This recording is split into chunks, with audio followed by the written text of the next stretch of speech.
The date of 26th January was specifically chosen as the date of commencement of the Constitution of India because the correct answer is response A. It was on this day that the Purna Swaraj Day was celebrated in 1930.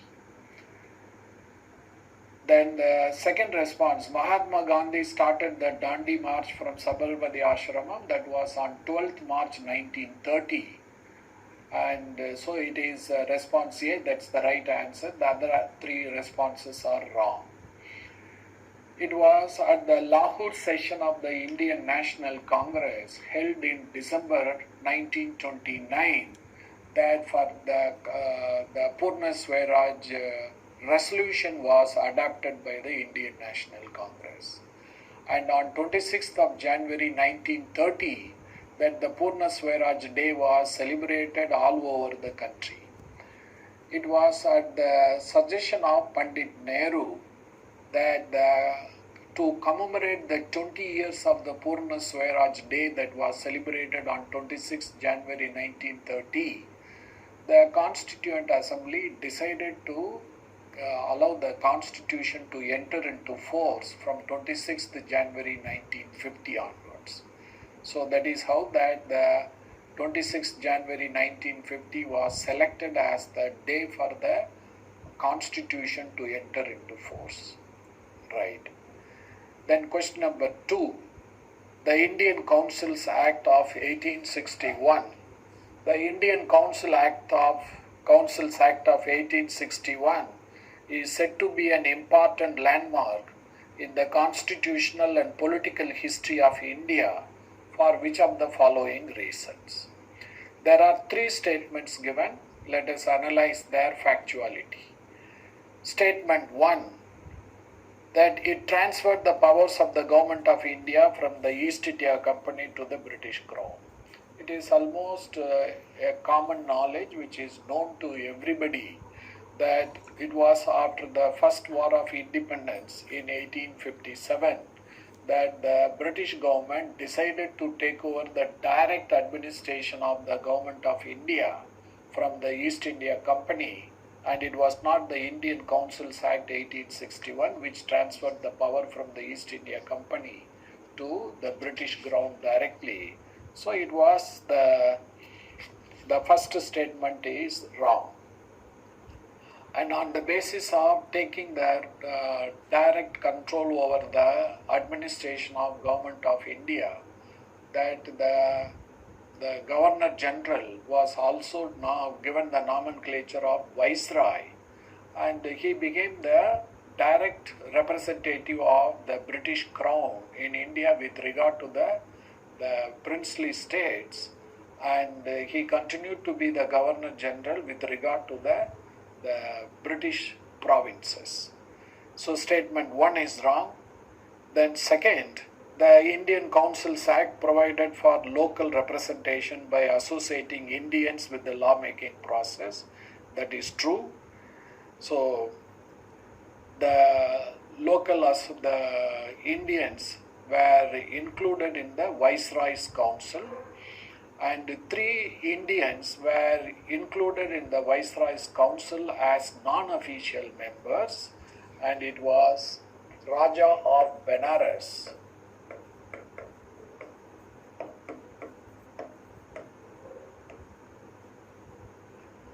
Maharaja of Patiala,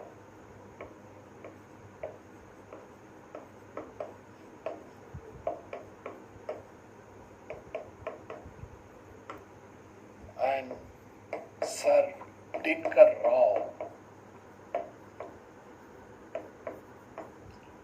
So these were the 3 Indians who were nominated to the Viceroy's Council by the Viceroy as non-official members. So statement 2 is correct.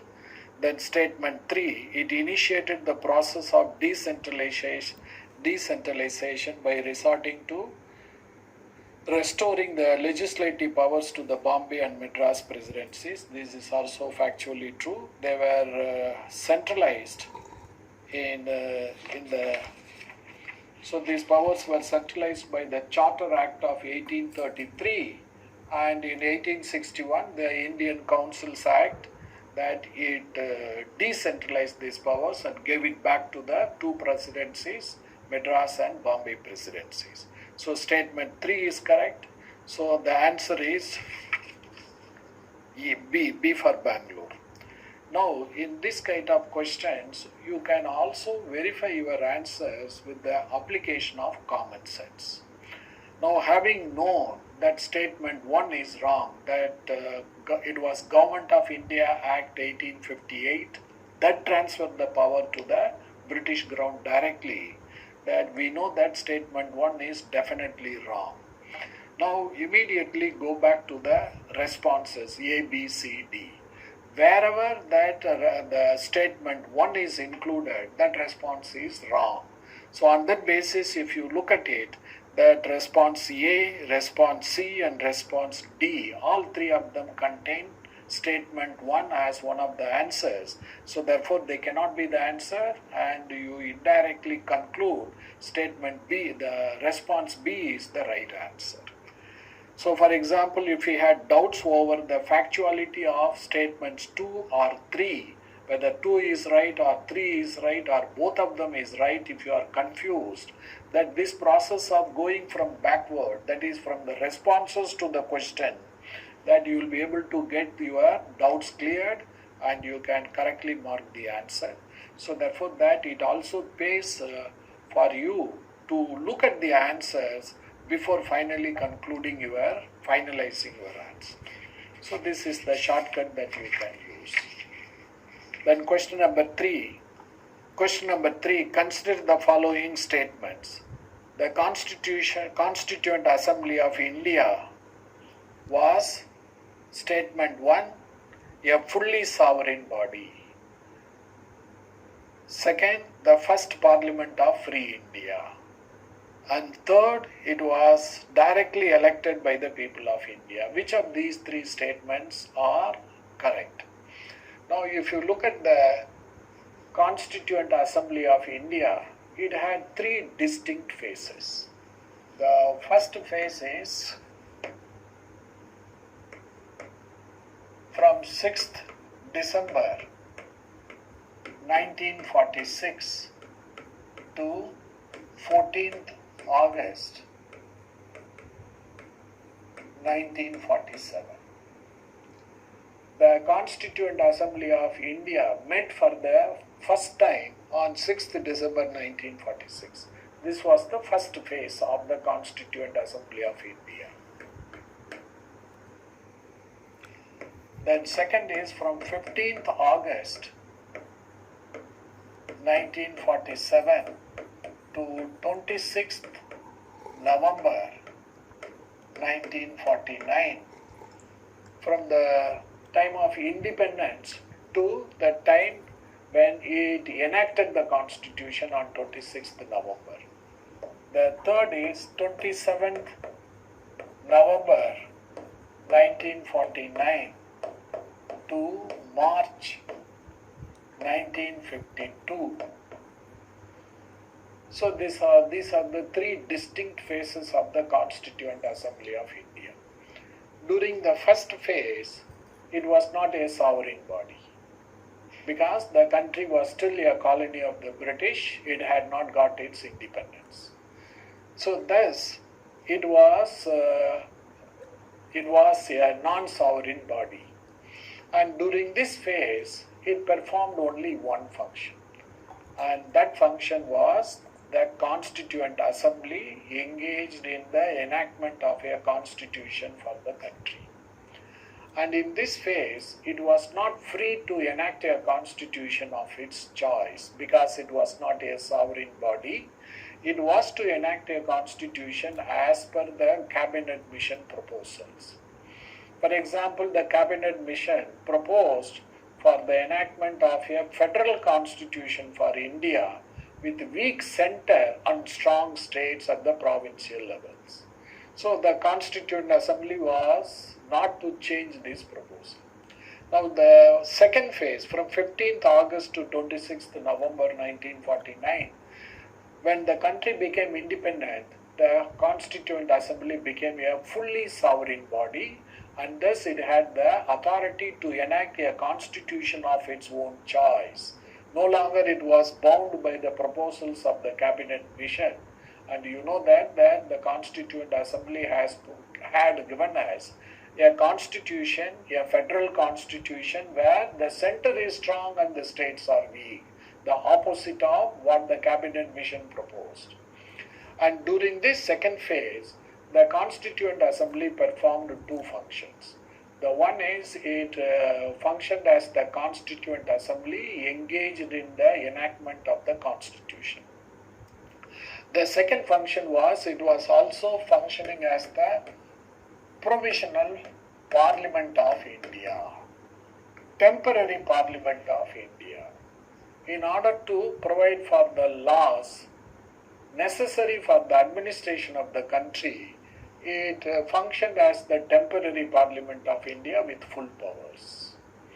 Once the Constitution was enacted on 26th November 1949, that it performed only one function in its third phase. Having completed the task of the enactment of the Constitution, that it continued with the responsibility of functioning as the Provisional Parliament of India in its last phase. So these are the three distinct phases of the Constituent Assembly of India. So based upon this, we know that the Constituent Assembly of India was not an elected body. Its members were elected by the elected members of the provincial assemblies and not directly by the people. So based on this, the answer is response A, that is 1 and 2. It was not directly elected and it was the first Parliament of India. For your information, that even though it was a provisional parliament, a parliament not elected by the people directly, but still the provisional parliament enjoyed all the powers of a permanent parliament. For example, the first Constitutional Amendment Act 1951 was enacted by the provisional parliament, not by an elected parliament. So during the third phase of its existence, that it enacted the first Constitutional Amendment Act. So it had all the powers of a elected parliament, permanent parliament. Question number 4. Consider the following statements. Morley-Minto reforms of 1909 separated for the first time provincial budgets from the central budget. So this statement is factually incorrect. It was the Government of India Act 1919.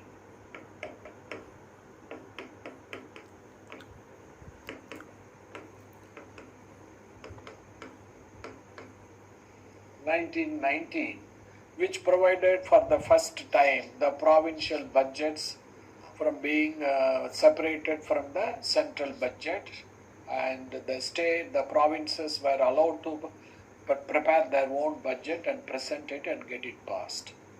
So statement 1 is factually incorrect. Statement 2, the Montagu-Chelmsford reforms 1919 divided the legislative powers into 3 lists as federal, provincial and concurrent. So this is also factually wrong. It was the Government of India Act 1935. So that actually divided the legislative subjects into 3 lists. So statement 2 is also wrong. So the answer is D for Delhi, neither 1 nor 2. Right. Then question number 5. Which of the following Constituent Assembly committees? So which of the following Constituent Assembly committees were headed by Vallabhbhai Patel? Statement 1, Advisory Committee on Fundamental Rights. Yes, it was headed by Vallabhbhai Patel. This question is purely factual based upon the 9 committees that the Constituent Assembly had formed to discharge his functions, that you have to find out the answer. Then second, the Union Powers Committee, it was headed by Pandit Jawaharlal Nehru.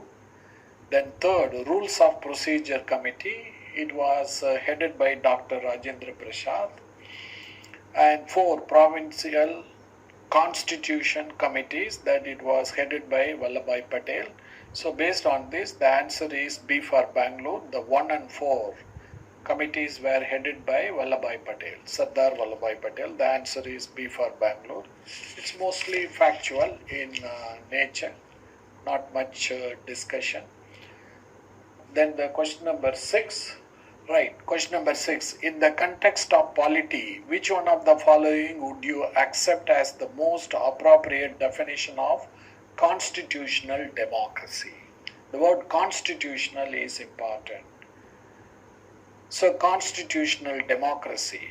Response A, a political system where all the decisions are taken by a majority rule.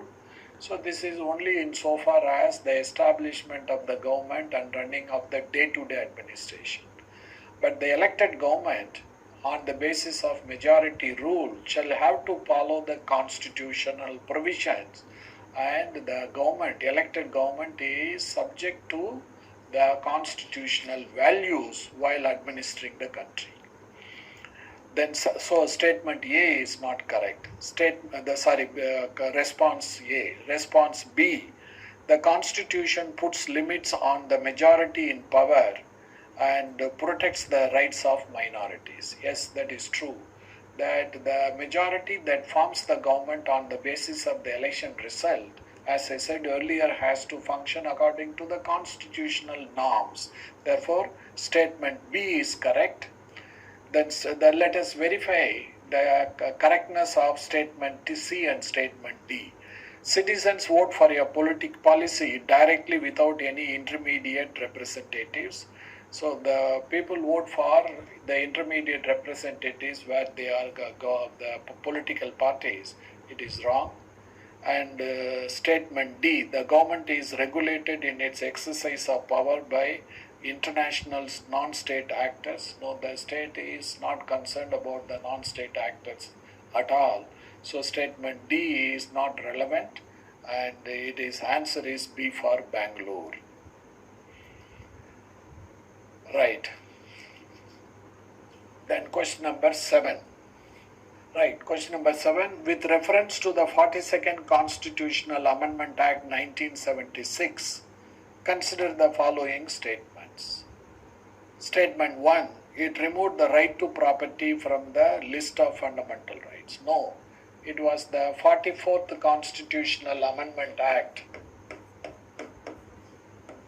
1978 which removed the fundamental rights from the fundamental right to property from the part 3 and made it into a ordinary right, the ordinary constitutional right under Article 300A. So statement 1 is wrong. Then statement 2, it replaced the phrase internal disturbance with armed rebellion for national emergency. Again, that was done by the 44th Amendment Act, which brought in a lot of reforms in the provisions relating to the national emergency so as to prevent the state from misusing the powers.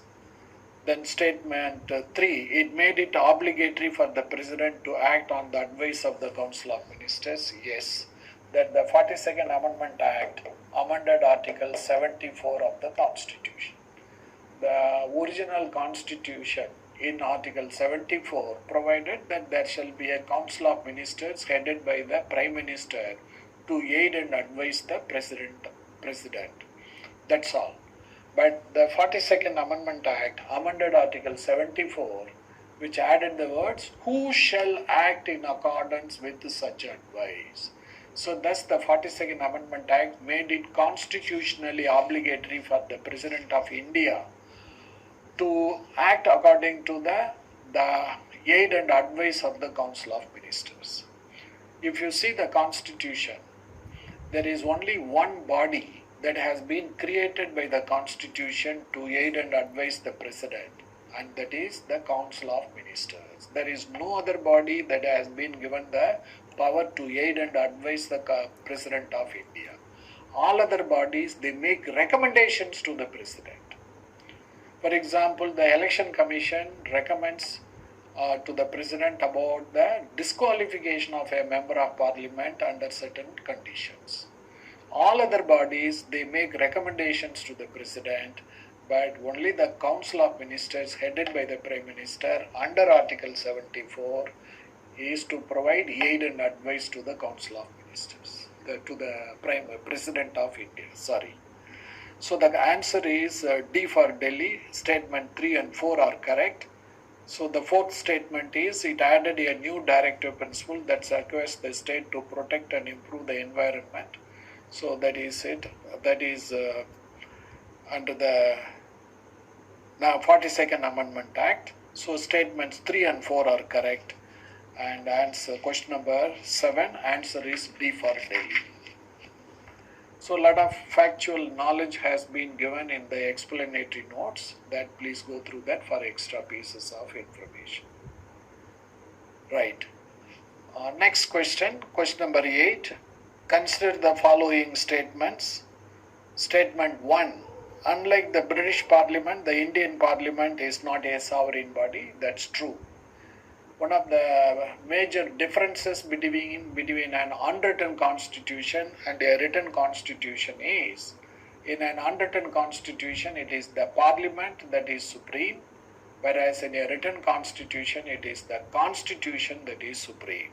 So on the basis of this, neither the Parliament nor the judiciary nor the executive is supreme, but it is the constitution that is supreme. Then statement 2, unlike the Rajya Sabha, the upper house of the British Parliament has some hereditary members. Yes, that there are permanent, the hereditary members, peers who are appointed by the Crown on the advice of the Prime Minister. So, whereas in India, that there are no hereditary membership provided to anybody in the Rajya Sabha. Then third, the succession to the British Crown is regulated by the Parliament. Yes, this statement we have added because of the demise of the Queen Elizabeth II after 70 years of reign in United Kingdom. In United Kingdom, the succession to the throne is decided by two acts of the Parliament, the Act of Settlement.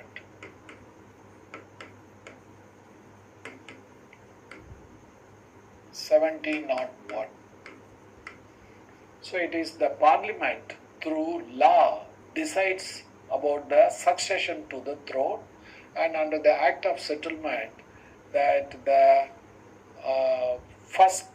eldest son of the monarch shall succeed to the throne whenever the throne falls vacant.